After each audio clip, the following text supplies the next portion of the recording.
Avant tout, nous vous adressons ce message à vous, nos amis, nos bien-aimés qui étiez présents durant la semaine de jeûne et prière que nous avons passée ensemble.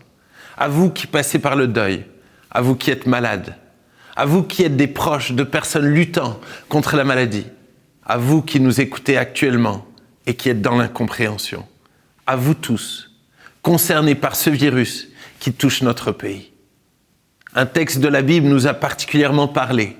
Il se trouve dans 2 Chroniques 20. Dieu répond à la prière de Josaphat, qui avait demandé de l'aide à Dieu au fond de la détresse du peuple.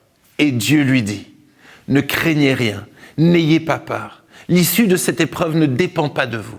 Contentez-vous de rester sur place et de regarder comment je vous délivrerai. » Ce texte nous rappelle qu'au-dessus de tout, Dieu est avec nous. Et plus encore, il combat pour nous. Dans ce tumulte que nous traversons ensemble, il nous faut toujours plus prier. Prier pour notre pays, pour tous les Français et les Françaises, pour l'Europe, et plus largement pour toutes les personnes touchées par cette maladie, où qu'elles se trouvent dans le monde. Prier, parce que nous sommes unis plus que jamais, parce que nous pouvons compter les uns sur les autres, et parce que chaque personne est précieuse aux yeux du Père.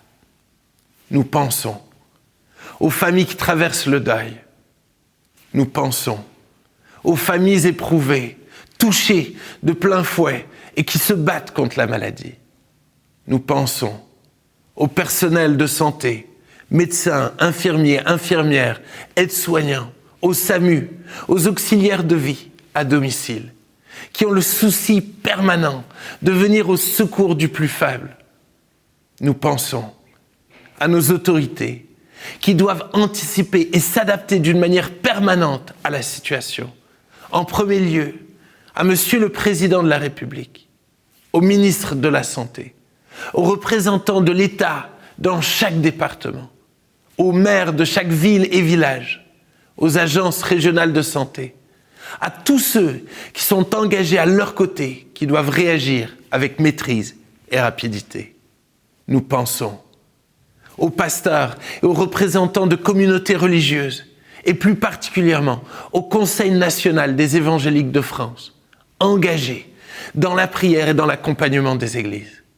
Nous pensons aux chefs d'entreprise mis en difficulté économique par cette crise sanitaire. Nous pensons à toutes les personnes qui s'interrogent et qui s'inquiètent. Nous pensons à chacun de vous.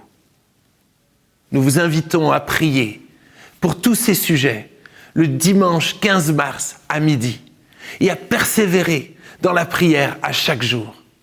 Plusieurs appels à la prière ont lieu en France, dont le nôtre. Joignez-vous à ces différents appels. Le psaume 34 au verset 6 dit « Quand un malheureux crie, l'Éternel entend et il le sauve de toutes ses détresses. » Croyons que Dieu entend nos prières et qu'il nous secourra. Malgré les circonstances, sa volonté s'accomplira. Gardons nos yeux fixés sur lui, unis en Jésus.